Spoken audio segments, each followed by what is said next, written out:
Olá, gente, graça e paz para todos vocês. Sejam muito bem-vindos, sejam muito bem-vindas à nossa primeira aula sobre verbos e suas conjugações, claro, o verbo em hebraico. Eu sei que é um momento muito esperado por muitos de vocês que estão fazendo esse curso mais avançado para mergulhar na tradução, na transliteração, na exegese, no entendimento de um texto em hebraico. E para isso, o assunto que se fala sobre verbo é imprescindível. Nós estamos aqui para facilitar a sua vida concernente a este assunto. Olha só, nesse primeiro momento, eu quero pedir que vocês tenham em mãos o material que eu coloquei aqui abaixo desta videoaula, tá bom? Para que você imprima esse material e faça anotações ali peculiares e pertinentes a este tema tão importante, beleza?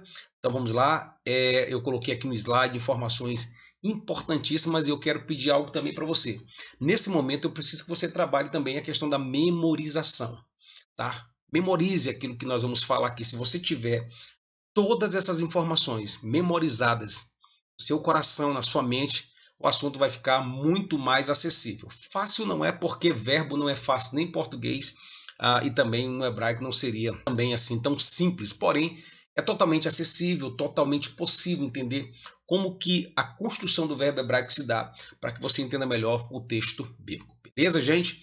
A primeira questão que você tem que trabalhar é: o que é verbo? Como que nós podemos definir verbo? Então, nós sabemos que verbo, assim também como no português, é uma classe de palavras, gente, que se flexiona, tá? Em pessoa, número, modo, tempo, voz. Por exemplo, você tem um verbo que pode estar no singular, como pode estar no plural. O que vai definir isso é o sujeito, por exemplo, o substantivo. Se você tem um substantivo no singular e substantivo é o sujeito desta frase, o verbo também vai estar no singular. Se você tem um substantivo, sujeito de um verbo que está no plural, o verbo, portanto, vai estar no plural. Então você tem essa flexão. E aí você também tem os tempos, né? O passado, o presente, o futuro. Outras questões bem interessantes na língua portuguesa, tá bom? Bem como também você tem as vozes do verbo, né? Você tem a voz ativa, a voz passiva, a voz reflexiva. Tudo isso a gente vai entender dentro do contexto do hebraico bíblico também, beleza? Então, esse é o primeiro momento que você precisa entender o contexto do que é verbo, o conceito do que é verbo. Beleza, gente? E claro, nós temos que perceber que há muitas diferenças entre o verbo, o estudo do verbo no português e também o estudo do verbo no hebraico. Por isso que você tem que focar nas informações que nós vamos passar para vocês. Primeira coisa, gente, eu coloquei até no slide aqui, ó. Tá aqui, vamos lá no slide, ó. No hebraico, o verbo pode expressar três ações ou que alguns gramáticos chamam de graus. Quantas ações ou graus? Três. Quantas ações ou graus? 3. Quantas ações ou graus? 3. Beleza? Temos a ação simples, ou seja, expressa a qualidade ou estado do sujeito. Tranquilo isso aqui. Temos a intensiva, ou seja, expressa a intensidade da ação do sujeito. E a causativa, expressa a prática do sujeito ou sua condução para que alguém pratique a ação. Gente, é muito simples. Por exemplo, se eu falo assim, ó, eu matei, ou seja, aqui você tem o que nós chamamos de grau simples, né? Uma ação simples, matei. Intensivo, como é que seria? Eu matei brutalmente, ou assassinei. Então você percebe que agora a ação ela tem mais intensidade, tá? E se eu falar assim, ó, eu fiz matar, e aí nós temos uma ação que nós chamaremos de causativa. Então essa é a diferença: simples, intensiva, causativa. Geralmente simples envolve ali o sujeito, né, a sua qualidade ou no estado do sujeito, né, praticando uma ação. Só que se ele intensifica isso, a gente entra no grau intensivo, tá, gente? E aí você tem causa ativa, envolve uma outra pessoa, eu faço com que outra pessoa pratique tal ação. Outra coisa, nós temos aqui o que nós chamamos de vozes do verbo hebraico, tá, gente? Neto, essa questão de voz do verbo também bem tranquila. Você tem a voz ativa, da mesma forma do português, a voz ativa, claro, é quando o sujeito pratica a ação do verbo, né? Estamos usando aqui, por exemplo, o verbo matar. Eu matei. Então você tem a voz ativa. Eu, sujeito, matei o verbo, tá, gente? Tá? Então você percebe que aqui você tem uma ação ativa Sujeito, ele literalmente é o autor daquela ação. A voz é flexiva, por exemplo, quando o sujeito pratica e recebe ação. Tá, gente? A ideia, eu me matei. Eu pratiquei a ação, mas recebo essa ação, né? Eu me matei, seria mais ou menos a ideia do suicídio, né, gente? Mais ou menos essa ideia, tá? E quando eu falo voz passiva, quando o sujeito é paciente e recebe a ação, eu fui morto. Como no português. Então, eu matei, eu me matei, eu fui morto. Percebe a diferença? Não, você pode até colocar aqui nos comentários para ficar mais didático também, tá? Eu matei, voz ativa. Eu me matei, voz reflexiva, pratiquei e recebi ação. E eu fui morto, né? Voz passiva, eu recebi ação. Tranquilo, gente? Então vamos lá. Olha só, no próximo slide eu coloquei assim para você. Qual que é a ordem, né, gente? Qual que seria essa ordem da oração verbal no hebraico? A gente sabe que uma oração, em tese, né, gente, não existe apenas a oração da forma do que eu vou falar aqui, mas em tese, a oração ela possui verbo, sujeito e objeto. No hebraico, a ordem é essa mesmo. No português, geralmente é eu fiz isso. Eu, sujeito, fiz o verbo, isso seria o objeto lá. Beleza. A gente, quem faz alguma coisa. Objeto direto desse verbo aqui. Beleza, não vou entrar muito em detalhe no português, mas o que eu quero falar para você é que no hebraico, o sujeito, geralmente, ele vai para o segundo ponto, segunda posição. Então, geralmente o verbo vem primeiro, né? Fiz, eu, isso. É uma construção bem normal no hebraico bíblico. Tá, gente? No princípio, criou Deus. Né? Podia ser no princípio, Deus criou. Tranquilo? Mas no hebraico é no princípio, criou Deus. Perceba que no princípio ali, na verdade, já está numa... seria um advérbio de tempo, né? No princípio, né? Que seria uma temporalidade, não no caso da exegese desse texto, mas só para que você tenha noção do que eu estou falando. Mas, ó, Deus, né? No princípio, aí, criou Deus os céus e a terra. Agora perceba, ó, criou o verbo, Deus, sujeito, os céus e a terra, objeto, né? Pegou ou não pegou? Tranquilo, né? Criou Deus os céus e a terra. Então, criou é o verbo, Deus é o sujeito, os céus e a terra é o objeto, né? No caso, o objeto direto deste verbo aqui. Então, geralmente a oração hebraica, verbo, sujeito e objeto. Tranquilo, gente? Beleza? Tranquilo.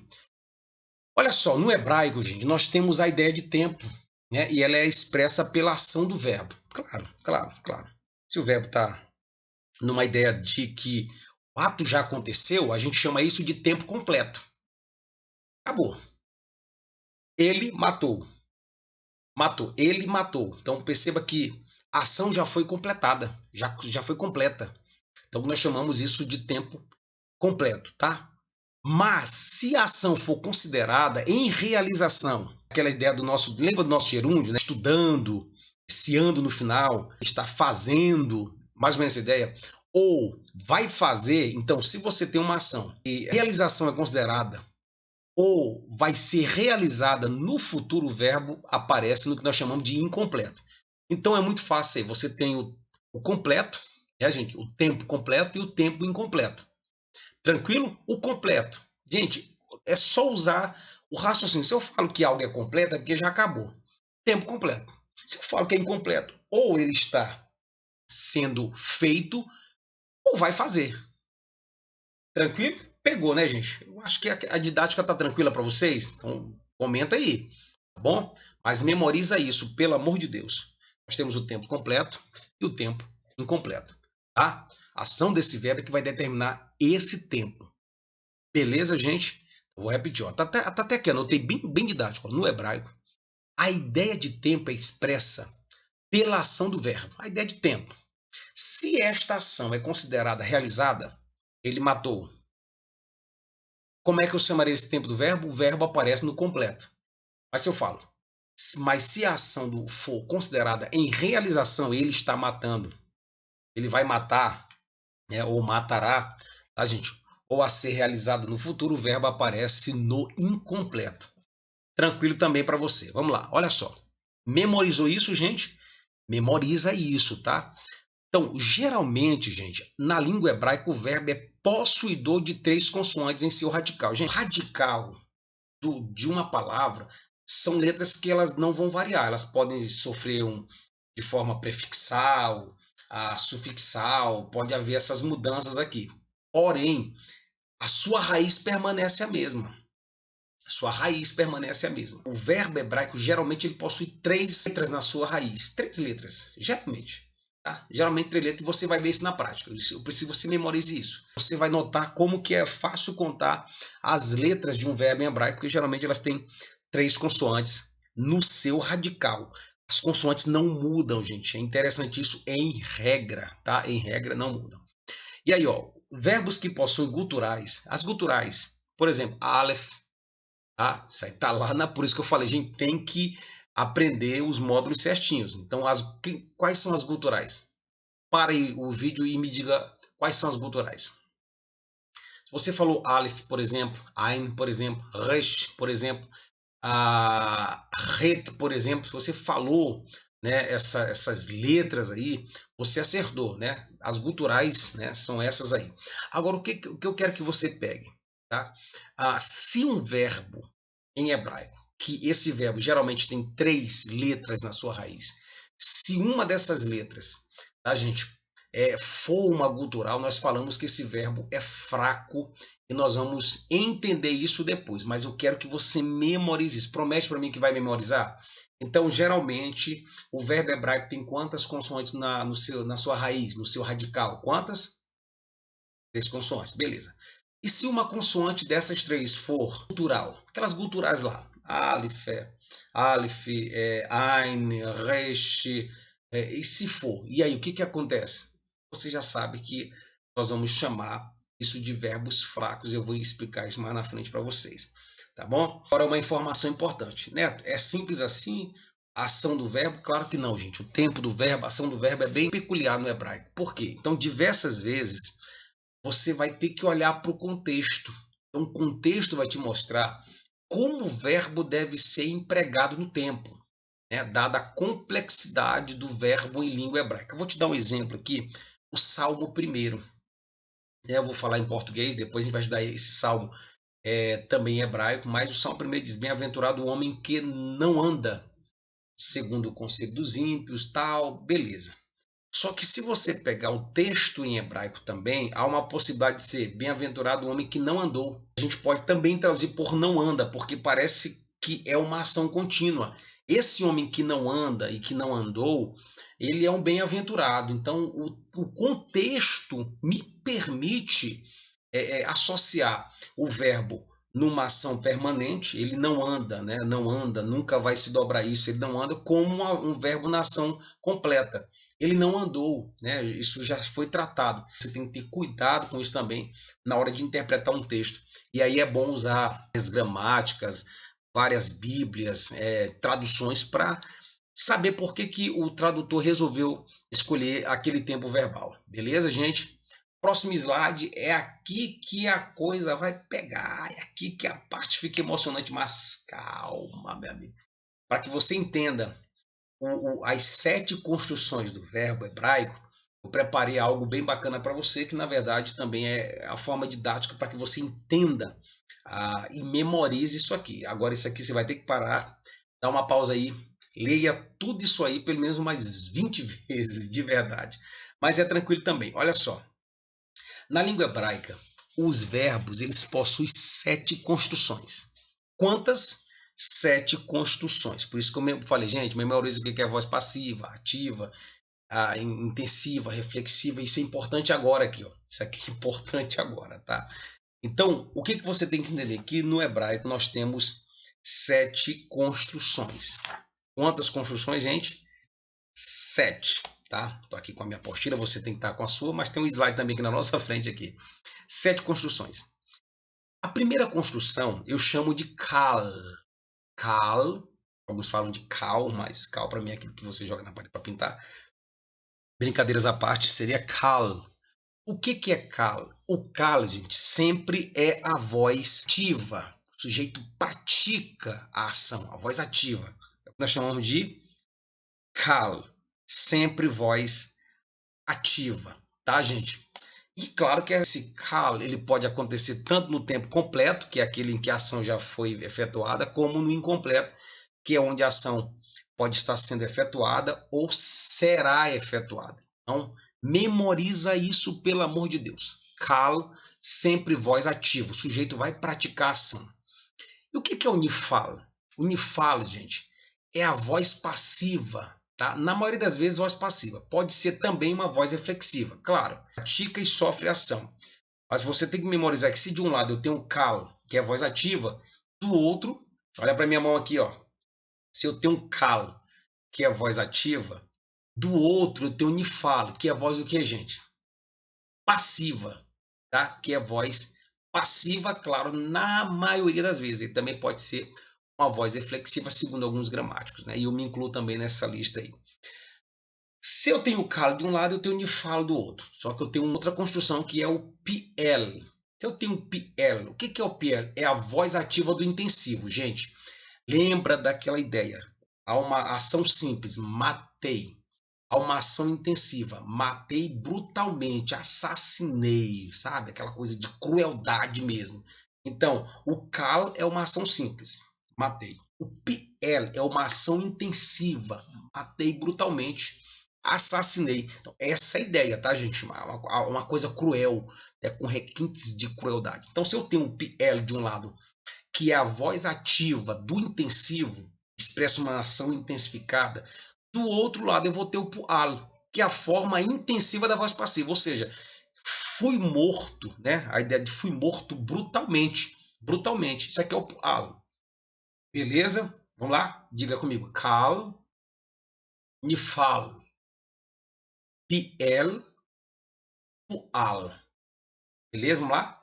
Cal, nifal, piel, pual. Agora eu tenho mais dois. Então pula agora o quarto aí, deixa ele no meio, tá? Deixa o hit para ele no meio, tá? Aqui, ó, aqui, ó. Tá vendo aqui, ó, hit para ele, deixa no meio. Vamos agora pro refill. Ó, refill, então eu tenho aqui, ó, cal, nifal, piel, pual.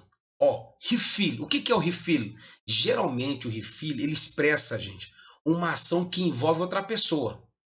Fiz matar, tá? Fiz matar. Essa é a ideia. Então, ele é o causativo da voz ativa. Tá? Então, no cal, matei. No PL, matei brutalmente. No refill, eu fiz matar. Ou seja, eu fiz alguém matar. E aí você percebe, se o refill é eu fiz alguém matar, o que é o rofalo, gente? É quem vai sofrer essa ação do refill. Geralmente voz passiva do causativo. Tá, gente? O que é o rofalo? Geralmente é a voz passiva do causativo, identificado pelo prefixo ro, que é o re com esse aqui, gente, ó, que é o re com câmeras embaixo. Então o que você tem em casa aqui, ó? Cal é a voz ativa. Nifal é a voz passiva na maioria das vezes. Também pode ser voz reflexiva. Tranquilo. O PL? O PL é o quê? É a forma ativa do intensivo. Expressa uma ação intensificada. Já o pual, que é aqui, ó, gente, é a forma intensiva da voz passiva. E aí eu deixei aqui o hit para ele aqui, ó, no meio, para explicar daqui a pouco para você por quê.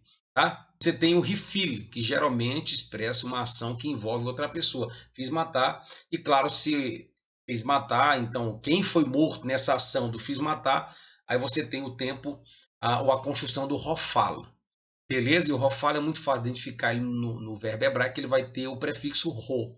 Tá, Neto? E o hit para ele. Então, geralmente, o hit para ele, gente, é a forma intensiva da voz reflexiva. Né? E tem como prefixo hit, que vem antes do verbo. Agora, para facilitar a sua vida, eu fiz algo aqui interessante para você. Olha aí, a nossa famosa menorá, gente. Ó, menorá, ela nos ajuda a entender os verbos hebraicos, porque nós temos 7 construções e, claro, a menorá ela tem 7 artes aqui, então fica muito bom. Por exemplo, ó, de um lado eu tenho o calo. O que é o calo, gente? O calo é a voz ativa, tá, gente? A voz ativa. Tá sempre voz ativa. Lá do outro lado aqui eu tenho o nifalo. O que é o nifalo? Voz passiva na maioria das vezes, mas também pode ser o que? Voz o quê? Reflexiva. E aqui agora eu tenho o PL. O que é o PL, gente? O PL é a forma ativa do intensivo. Tá? Se o PL é a forma ativa do intensivo, tá, gente? Ou seja, aquela ideia de matei brutalmente, o PUAL, ele tem que ser o que, gente? A voz passiva. Passiva, tá, gente? Passiva do intensivo. Fui morto brutalmente. Se de um lado aqui eu tenho o refill, o que é o refill? Geralmente ele expressa uma ação que envolve outra pessoa. Fiz matar, é aquela ideia do causativo, né, gente? Eu fiz matar, tá? Inclusive eu coloquei aqui na sua apostila, tá? Ou seja, voz ativa, gente, é o causativo na voz ativa. Fiz matar. E esse rofala aqui, gente, vai me dar a ideia de que geralmente ele é a voz passiva desse causativo aqui, ó. Se eu fiz matar, alguém aqui foi morto, né? Por essa ação de fazer matar. Eu fiz matar e esse aqui, ó, é o resultado do fiz matar. Alguém aqui foi morto, né? Beleza, gente? E aí o hit ele que eu botei aqui no meio, ele geralmente, gente, geralmente é a forma intensiva da voz reflexiva, tá? E tem como prefixo hit, tá? Que vem antes do verbo. Isso aí também fica muito claro para você quando nós estudarmos as conjugações, tá? E aí você tem a voz ativa aqui de um lado e a voz passiva. Então, por exemplo, eu vou resumir essa aula aqui dando o exemplo do calo. Vamos trabalhar o tempo completo de uma ação que já aconteceu. Verbo matar. Por exemplo, no calo, como que fica eu matei masculino, né? Por exemplo, eu matei, tá? Calo. Se você vai para o nifal no completo, você tem ideia de que eu fui morto. Claro que se o calo é voz ativa, eu matei. O nifal é voz que dá a ideia de passiva, eu fui morto ou eu me matei, porque o nifal também pode sim ser voz reflexiva. Tá? Se de um lado aqui ó, tem o PL, tá aqui ó, o PL. O que é o PL? PL você já sabe que é a voz ativa do intensivo, ou seja, matei o que? Brutalmente. Eu matei brutalmente. O PL é a ideia da voz ativa, mas no intensivo. Claro, se de um lado eu tenho o PL, do outro lado aqui da menoral eu tenho quem, gente? O PUAL. O que é o PUAL?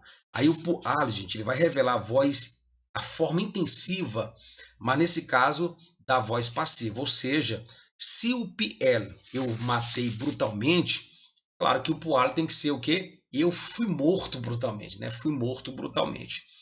Beleza, gente? Aí aqui agora eu tenho o refill, né? O refill, que dá a ideia de quê, gente? O refill geralmente expressa uma ação que envolve outra pessoa, tá, gente? É o causativo, né? Você faz alguém praticar uma ação.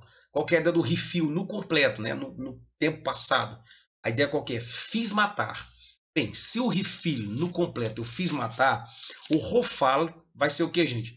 Fui morto, tá, gente? Por quê? Porque, claro, se a ideia eu fiz matar, tá, gente? Então, alguém foi morto. E, claro, nesse contexto que eu estou colocando eu, o ani, é o pronome masculino aqui, na primeira pessoa do singular, no eu, o fulano fez com que o ciclano me matasse.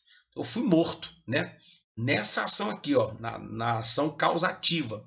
E como que ficaria a ideia do hitpael? Você tem que lembrar que o hitpael, gente, ó, o hitpael, ele geralmente é a forma intensiva da voz reflexiva, tá, gente? Intensiva da voz reflexiva. Então você vai ver que a ação ela tem intensidade. A ideia também pode ser eu me matei brutalmente, ou seja, eu pratico a ação, mas essa ação vem contra mim, tá, gente? Então você tem uma ação intensiva, mas contra quem é? Contra mim. Então eu me matei. Tá? E assim como você vai se matar, mas é de estudar verbo hebraico aí, porque a gente sabe que isso é bem legal. Tá bom? Espero que tenha ficado claro. Qualquer coisa, comenta aqui, Neto, não entendi muito bem isso e tal. Beleza, a gente explica para você, tá bom? Deus abençoe e até a próxima aula, se assim Deus permitir.